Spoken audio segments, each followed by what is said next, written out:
Stephen Curry hinakot ang award ngayon season. LeBron James bias daw ang media. Wala man lang nakuhang award.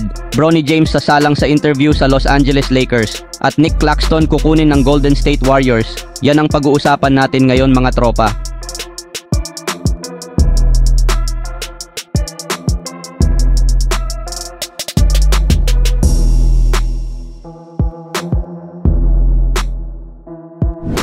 Samantala mga tropa, malaking halaga ang nakuha ni Stephen Curry sa pinaka-latest niya na award na natanggap. At ang award na ito ay wala pa si LeBron. Ang natanggap nga ni Stephen Curry ay ang Magic Johnson Award.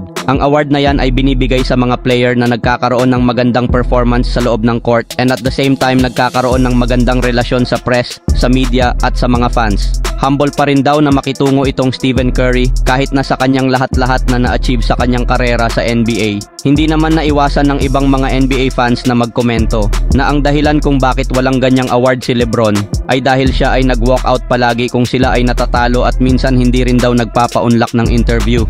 Ito na yung pangalawang pagkakataong naiuwi ni Stephen Curry ang award kung saan yung huling panalo niya ay noong 2016 pa. Si Ray Allen naman sa Milwaukee Bucks ang kauna-unahang nakatanggap ng award na yon. At eto pa ang ilang mga players na nakatanggap ng award. Si Damian Lillard naman ay 2 beses. At itong si Shane Butler, 2 beses din. At ito naman yung humahabol sana kay Stephen Curry. Nandyan si Bam Adebayo, si Tyrese Haliburton, si Rudy Gobert at si DeMar DeRozan.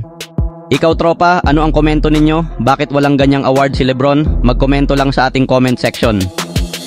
Dito naman tayo kay Bronny James. Ayon nga sa isang analyst ng ESPN na si Jamal Collier, interesado pa rin nga ang Lakers kay Bronny James, lalo na at hindi pa nga tinatanggap ni LeBron James ang kanyang player option dito sa team ng Los Angeles Lakers. Kaya naman inaasahan na gagamitin ng Lakers ang kanilang 55 pick dito kay Bronny James. Gagawin daw ito ng Lakers para daw hindi ito umalis si LeBron sa team nila. At ayon sa balita, si Bronny James nga daw ay expected na ma-interview na ng Lakers this week. Talagang nagpapakita nga mga tropa ang Los Angeles Lakers ng interest dito sa anak ni LeBron. Ano ang masasabi nyo dito mga tropa? Paki-comment naman sa ibaba.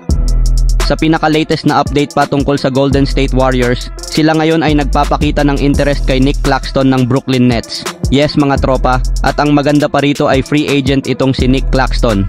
Unrestricted nga ito, ibig sabihin nito ay pupwede nga siyang pumirma sa anumang team na gusto niya. At syempre, yung team na yon ay mayroon din gusto sa kanya. Center ang posisyon nitong si Nick Claxton at isang legit na big man mga tropa.